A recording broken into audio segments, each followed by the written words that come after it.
संघ ने कौन बनेगा करोड़पति ये शो बंद कर दिया। अब संघ ने उनको इंफॉर्मेशन दी है कि हम नाम भेजेंगे, वो अध्यक्ष होगा। That's it. नमस्कार। प्रधानमंत्री नरेंद्र मोदी दूसरों को आंदोलनजीवी और परजीवी बताते हैं, लेकिन खुद कितने बड़े फोटोजीवी हैं, इसका खुलासा जब हुआ तो लोगों के पैरों से जमीन खिसक गई।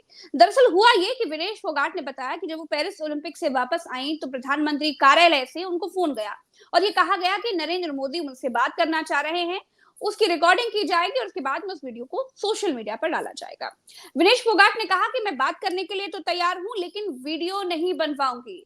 विनेश फोगाट ने वीडियो बनवाने से मना कर दिया, इनकार कर दिया। इसी कारण हमारे देश के फोटोजीवी प्रधानमंत्री नरेंद्र मोदी ने देश के लिए खेलकर लौटी, ओलंपिक से लौटी खिलाड़ी विनेश फोगाट से बात नहीं की। और इस बात का खुलासा जब से विनेश ने कर दिया, तब से सब लोग नरेंद्र मोदी की शक्ल देख रहे हैं। सब कह रहे हैं कि क्या देश के प्रधानमंत्री इतने बड़े फोटोजीवी हैं, इतने बड़े अफसरजीवी हैं कि उन्हें खिलाड़ियों से मतलब नहीं है, सिर्फ और सिर्फ अपनी इमेज से, रिकॉर्डिंग से मतलब है। खैर, इन सब पर बात करेंगे। साथ ही साथ हरियाणा में क्या होने जा रहा है और महाराष्ट्र में क्या होने जा रहा है, इन सब पर बात करेंगे। आज हमारे साथ वरिष्ठ पत्रकार और राजनीतिक विश्लेषक अशोक वानखेड़े सर है। सर, बिना देर किए पहला सवाल। देखिए, वो एक इवेंट मैनेजर है, इवेंट में विश्वास रखते हैं। अब मैं एक एग्जांपल देता हूं, उसके बाद तो कुछ बोलने की जगह नहीं रहती प्रज्ञा, मुझे ऐसा लगता है। जी। जो आदमी मात्र इवेंट के चक्कर में अपने उम्रदराज माँ को अपने घर से बाहर वरांडे में इसलिए लाता है कि उसके जन्मदिन के दिन वो उसके सर पे हाथ रखे, उसके हाथ में 1 रुपए का नाणा रखे, कॉइन रखे और विश्व के सारे कैमरे उसको देखे। मैं नहीं मानता कि जिनकी भी माँ जीवित है वो अपने माँ का आशीर्वाद नहीं लेते होंगे, लेकिन अपने माँ का आशीर्वाद लेना भी एक इवेंट हो सकता है, यह प्रधानमंत्री जी ने बता दिया। वो माँ को मिलने जाते हैं, जब तक कैमरा वाला अंदर पहुंचता नहीं तब तक वो गाड़ी से उतरते नहीं अपने घर के सामने में जाने के बाद। हम तो माँ को मिलने के लिए इतने ही होते थे कि ऐसा लगता था कि कब घर जाओ, कब माँ से मिले। जो आदमी ध्यान लगाने जाता है गुफा में, वहां भी कैमरा लेके जाता है। जी। उस आदमी का, जो आदमी अपने माँ को भी, माँ के अपने जन्मदिन को माँ का आशीर्वाद इवेंट बनाता हो, वो फोटो अपॉर्चुनिटी ढूंढता हो, अब उसके सामने जो दिनेश ने बताया वो तो बहुत ही छोटा मामला है। बिल्कुल ठीक बात है सर। अच्छा, हरियाणा में क्या होने जा रहा है सर? क्योंकि देश की जनता जानना चाहती है कि वोटिंग से ठीक 3 दिन पहले आपका विश्लेषण क्या कहता है, किधर जा रहा है चुनाव? हरियाणा में तो अब देखिए सारे तीर खोल दिए इन्होंने, यहां तक कि बाबा राम रहीम को भी लेके आए। अब लेकिन ये बीजेपी वालों को कौन समझाए, और ये समझने की इनकी स्थिति उसके परे हो गई है। राम के नाम इन्होंने बेचा, अयोध्या से राम ने खदेड़ दिया। ये बजरंग बली बोले, बजरंग बली ने कर्नाटक में गदा से इनको साठ पे ले आए। अब ये बीच में लड्डू तिरुपति का बेचने लगे, लड्डू के नाम पे तिरुपति का नाम बेचने लगे। उसका क्या प्रकोप होगा इन दोनों राज्यों के चुनाव के नतीजों में वो दिख जाएगा। और राम रहीम जो व्यभिचारी है, जो हत्यारा है, और ये हत्यारा और व्यभिचारी मैं नहीं कह रहा हूं, ये सजा याफ्ता है, सजा हो चुकी है इसको। इसको पैरोल पे लाता है, पैरोल पे बीजेपी लाती है, क्योंकि बीजेपी को उनके उन सब मतदान चाहिए, समर्थन चाहिए। हरियाणा, राजस्थान, पंजाब, हिमाचल, यहां जब जब चुनाव हुए हैं, चाहे उपचुनाव भी हुए हैं, तो वहां वहां राम रहीम नाम के एक व्यभिचारी की जरूरत इस बीजेपी को लगती है। यदि मैं इस सरकार को व्यभिचारी सरकार कहूं तो आश्चर्य नहीं होगा। You are known by the company you keep. आप अपने साथ जिन लोगों को रखते हो, इससे आपका आकलन होता है। इस व्यभिचारी की भी जरूरत आपको चुनाव में पड़ती है। आप इतने नीचे उतर चुके हैं राजनीति में। और सर, चुनाव आयोग को क्या कहेंगे? चुनाव आयोग तो चुनाव आयोग ने दी। वो तो शर्म तो है, शर्म है कि आती नहीं। निर्लज्जता की इंतहा करता है चुनाव आयोग। मुझे शर्म आती है चुनाव आयोग के बारे में बोलते हुए, क्योंकि चुनाव आयोग ने उसको परमिशन दी। ऐसा कौन सा तीर मार दिया था उसने, गलती से उससे एक काम हुआ। 10 या 12 बार वो पैरोल पे आया है, और हर पैरोल उसका, हर सजा याफ्ता है, हर पैरोल उसका चुनाव के साथ कोइंसिडेंस होता है। एक बार, 2 बार, 3 बार नहीं, 10 बार, 12 बार। तो ऐसे व्याभिचारी लोगों को ये जनता को तय करना है, ऐसे व्याभिचारियों का साथ देना है। आज जिस विनेश की आपने बात की थी, उस विनेश के उसके ऊपर अत्याचार करने वाले व्यभिचारी इन्हीं के पार्टी में थे ना। तब प्रधानमंत्री मौन क्यों थे? तब प्रधानमंत्री की जीवा को क्या हो गया था? आज रिकॉर्डिंग करना चाहते हैं फोन पे। लोगों ने असली चेहरा देख लिया है और हरियाणा की जनता ने तय कर लिया है। ये चुनाव कांग्रेस नहीं लड़ रही है हरियाणा में, प्रज्ञा जी। ये हरियाणा की जनता बीजेपी को खदेड़ने के लिए चुनाव लड़ रही है। बाय डिफॉल्ट कांग्रेस इसमें बेनिफिशियरी है। जी। यदि बीजेपी सिंगल डिजिट पे आ जाए तो आश्चर्य नहीं होना चाहिए। हालांकि मेरा अभी भी आकलन है 10 से 15 के बीच में, लेकिन वो सिंगल डिजिट पे आए तो आश्चर्य नहीं होना चाहिए। लेकिन बाकी स्ट्रैटेजी लोगों इनकी को बदली नहीं है। बीजेपी की सर स्ट्रैटेजी नहीं बदली है, वही कांग्रेस को गरियाना, कांग्रेस क्या को है, कोसना, तो क्या एक कांग्रेस को कहावत कोस है, कर वापस खेल में आ पाएगी बिल्ली भाजपा? बिल्ली आंखें बंद करके चोरी से दूध इसलिए पीती है कि उसको लगता है कि मुझे कोई नहीं दिख रहा तो कोई मुझे देख नहीं रहा। ये जी। बिल्ली 2000 या बिल्ला कहो, ये 2014 से लगातार मक्खन खा रहा है। हम्म। लोग देख रहे हैं, बीच बीच में डंडे भी मार रहे हैं, लेकिन ये बेशरम फिर खाने आ जाती है। इनको लगता है कि इनके कुकर्म जनता नहीं देखती क्योंकि इन्होंने आंखें बंद कर रखी और जनता के पास इनके लोग कॉन्स्टिट्यूंसी में नहीं जा पा रहे, प्रज्ञा जी। जी। इनके जो खट्टर साहब है वो किटी पार्टी वाले 200 200 100 के हॉल में जनसभा ले रहे हैं। इनके कई विधायक आते हैं, स्टेज पे आते हैं, माइक के सामने अपने आदमी से हार पहनाते हैं और हाथ हिला के जाते हैं क्योंकि सामने चेयर पे एक आदमी भी बैठा नहीं। प्रधानमंत्री की रैली जाती है, पहले प्रधानमंत्री की रैली में 5,000, दूसरे में 9,000, तीसरे में 13,000। जिस प्रधानमंत्री ने 2013 में 4 से 5 लाख लोगों की रैली को संबोधित किया हो, उसके लिए भी अपमानजनक है। लेकिन वहां फिर मान अपमान की बात ही नहीं है, क्योंकि निर्लज्जता की चादर ओढ़े जब आप सत्ता का सुख भोगने के लिए तैयार हो सर तो अब तो बोलने मन की की बात लज्जा सुनने के मुझे लिए लोग आती है। तैयार नहीं है। इनके अपने अरे बीजेपी के चैनल में जहां इनके सब्सक्राइबर्स है वहां सिर्फ 13,000 लोग देख रहे हैं, मैं बल्कि मैं 6 लाख मैं से ज्यादा प्रज्ञा जी सब्सक्राइबर्स हैं इनके। नागपुर में बैठा हूं मैं। हम्म। मुझे कई कई संघ के सीनियर लोगों से मेरी बात हुई।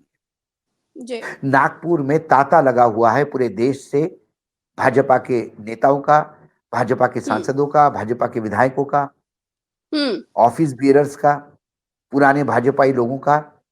और वो हाथ जोड़ के संघ पे प्रेशर बना रहे हैं कि इनसे निजात पर दिलवा दो, पार्टी बचा लो।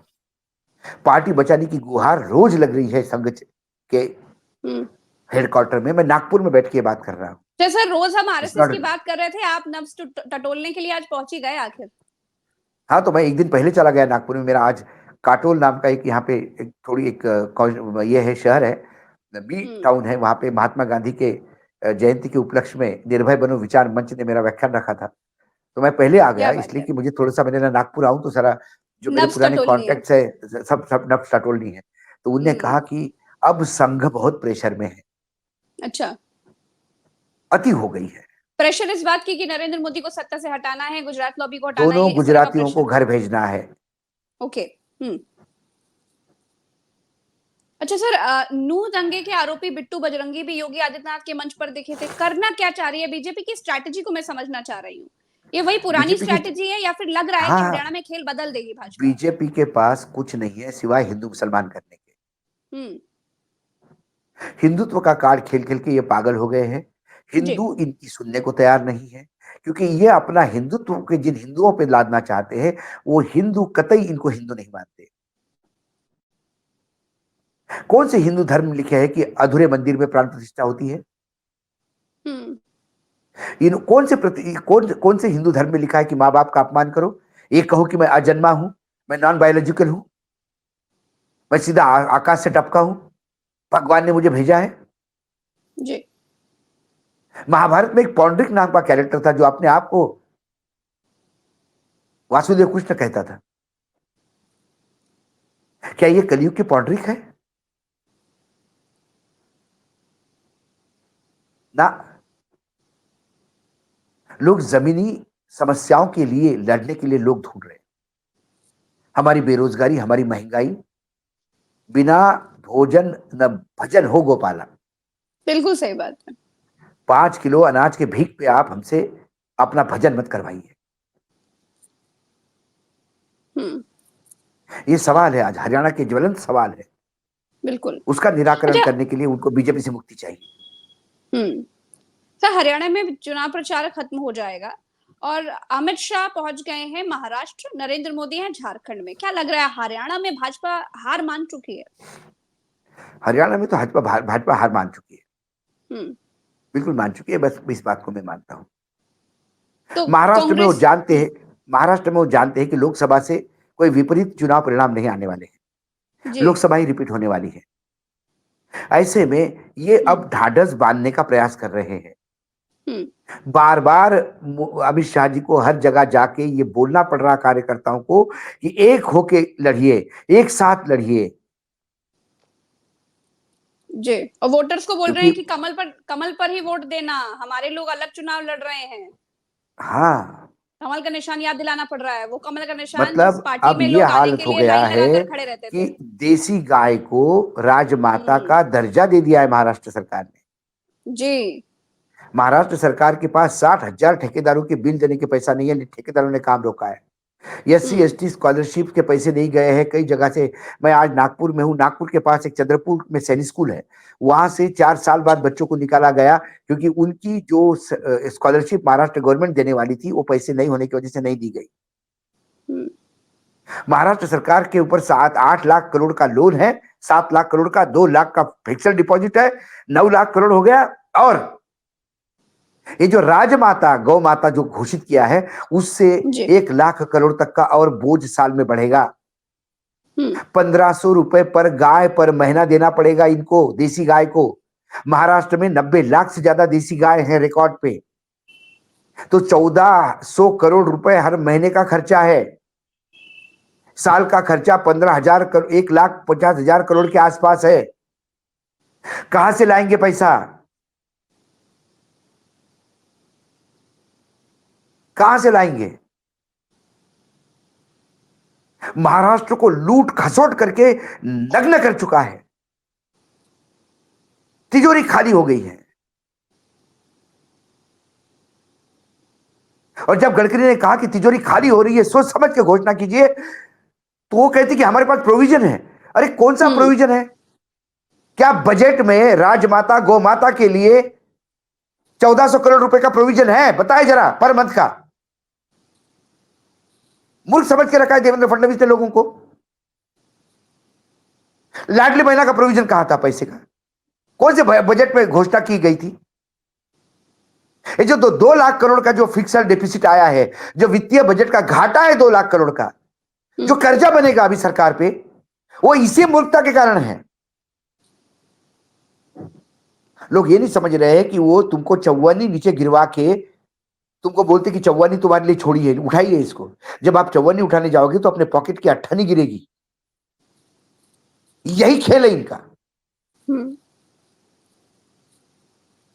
अच्छा सर, महाराष्ट्र में क्या चल रहा है? शरद पवार की पार्टी में कहा जा रहा है कि अक्टूबर में बीआरएस का विलय होने जा रहा है। क्या ये शरद पवार नहीं, की चाणक्यगिरी नहीं, है, क्या है? कोई नहीं, हम्म। कोई बीआरएस से हम्म। कोई लेना देना नहीं शरद पवार जी को। हम्म। ना जी। बीआरएस कोई महाराष्ट्र में इतनी बड़ी पार्टी है कि उसका विलय हो जाए। हम्म। बीआरएस इज नॉट हाँ, लेकिन एक बात मैं जरूर कहूं, जी। महाराष्ट्र में जो राष्ट्रवादी कांग्रेस के एमएलए गए थे 40, हाँ, हाँ। उनमें से कुछ एमएलए वापस आ सकते हैं। 3 तारीख से ये वापसी शुरू हो सकती है, हम्म। क्योंकि पितृपक्ष है, इसलिए आज तक फुल स्टॉप था। उन लोगों को वापस लिया जाएगा जिन्होंने शरद पवार के बारे में एक शब्द भी अपशब्द नहीं कहा, जो साइलेंट रहे, मजबूरी में गए। लेकिन हम्म। तमाम मंत्री जो मंत्री पद भोग रहे हैं, उनके लिए दरवाजे बंद हैं। जिन लोगों ने शरद पवार को बुढ़ा कहा, शरद पवार को गालियां दी, उन लोगों के लिए दरवाजे बंद है। जिन लोगों ने शब्द अपशब्द भी नहीं कहे, चुपचाप नीचे मुंडी करके गाय भैंसों जैसे चलते रहे अजित पवार के पीछे, उनकी वापसी शायद हो सकती है। ओके। ये एक खबर मुझे ये आज बड़ी एक अंदर की वरिष्ठ खबर दे रहे हैं सर। अंदर की खबर एक आप मुझे लगी। हम्म। अच्छा सर, महाराष्ट्र में अमित शाह ने मीटिंग करके कहा कि 2029 में अपनी सरकार चाहिए। क्या अमित शाह अभी से पवार, शिंदे, नीतीश नायडू जैसे लोग लोगों से ऊब एग्जैक्टली चुके हैं क्या? ऊब चुके नहीं हैं, इन लोगों के लिए समझ है। हम्म। बीजेपी ने हमेशा यूज एंड थ्रो वाली पॉलिसी अपनाई है। हम्म। भारतीय जनता पार्टी जिस राज्य में जिसकी उंगली पकड़ के गई उसको खा गई, जी। इतिहास है। और यही बात नितिन गडकरी ने भी कह दी। कि हाँ, सत्ता तो ये जब विश हो करने रहा है आती ये है। सारी बातें, विश नहीं, वो सरकार विश करने उन्होंने किसी और रेफरेंस में कहा। कॉन्टेक्स्ट अलग उन्होंने था, लेकिन सब्सिडी आपकी बात से कुछ हाँ, मैच कर रहा है। हाँ, तो नहीं, हम जबरदस्ती देखिए बिटवीन द लाइन ठीक पढ़े तो ज़्यादा अच्छा है। अब वो सही गडकरी को बात। बेचारे को बदनाम करने के लिए आप कहो कि उसने सरकार को विश करने कहा।